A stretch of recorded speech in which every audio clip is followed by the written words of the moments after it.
Welcome to our continuing series, Questions and Answers, from the works of Sri Aurobindo and the Mother. Delight, Part 6, from the Mother. According to what Sri Aurobindo says here, the reality of the universe is what is called God or Godhead, but essentially it is delight. This universe is created in delight and for delight, but this delight can exist only in the perfect oneness of the creation with its creator. And Sri Aurobindo describes this oneness as the possessor, that is, the creator. The possessor being possessed by his creation, a sort of reciprocal possession, which is the very essence of the oneness and the source of all delight.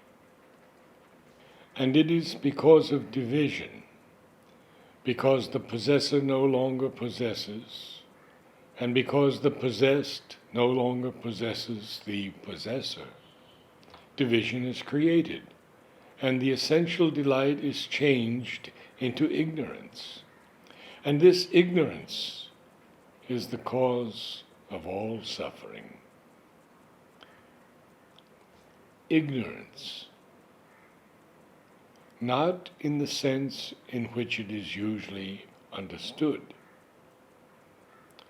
for that is what Sri Aurobindo calls nescience. That ignorance is a consequence of the other.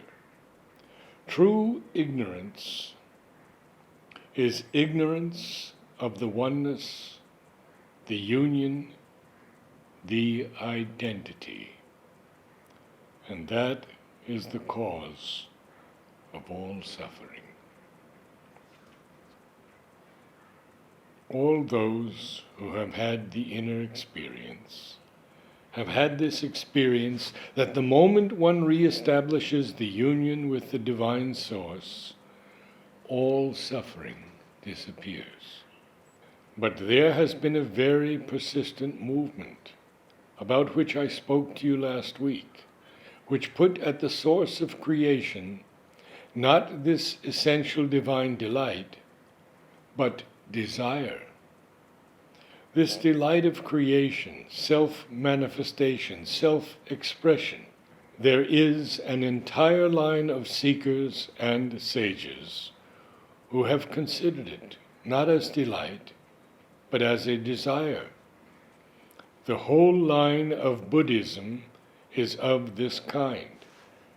And instead of seeing the solution in a oneness,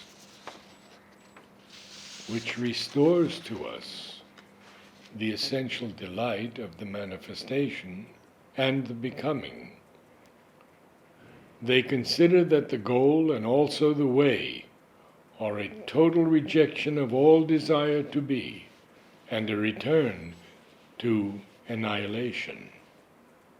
It might have been useful, perhaps, at a particular time, for everything is useful in the world's history.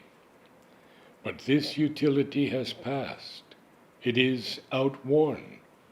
And it is time for this conception to be superseded, and for us to return to a more essential and higher truth, to go back to the delight of existence, the joy of union and manifestation of the divine.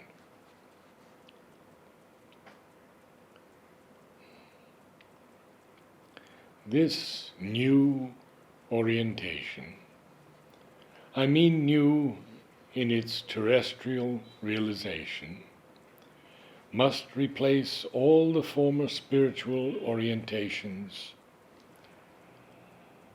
and open the way to a new realization, which will be a supramental realization, That is why I told you last week that only delight, the true divine delight, can bring about the victory.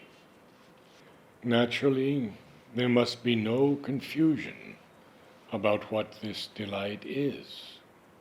And that is why from the beginning, Sri Aurobindo puts us on our guard, telling us that it is only when one has passed beyond enjoyings that one can enter into bliss. Bliss is precisely that state which comes from the manifestation of this delight. But it is quite the opposite of all that is usually called joy and pleasure. And these must be completely given up in order to have the other. Anyway, I don't know if there are people who say that it was foreseen and willed. But I tell you, it was neither foreseen nor willed.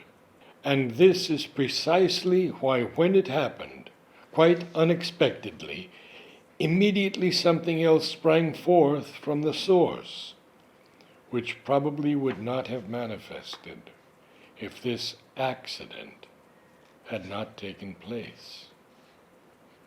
If delight had remained delight, conceived as delight, and everything had come about in delight and union instead of in division, there would never have been any need for the divine consciousness to plunge into the inconscience as love.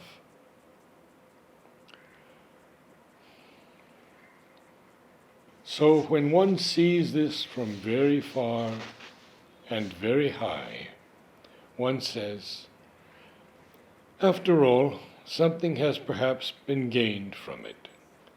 But one must see it from a great distance and a great height to be able to say that, or rather, when it is left far behind, when one has gone beyond this state, entered into union and delight, when division and inconscience and suffering have disappeared, then one may very wisely say, ah, yes, we have gained an experience we would never have had otherwise.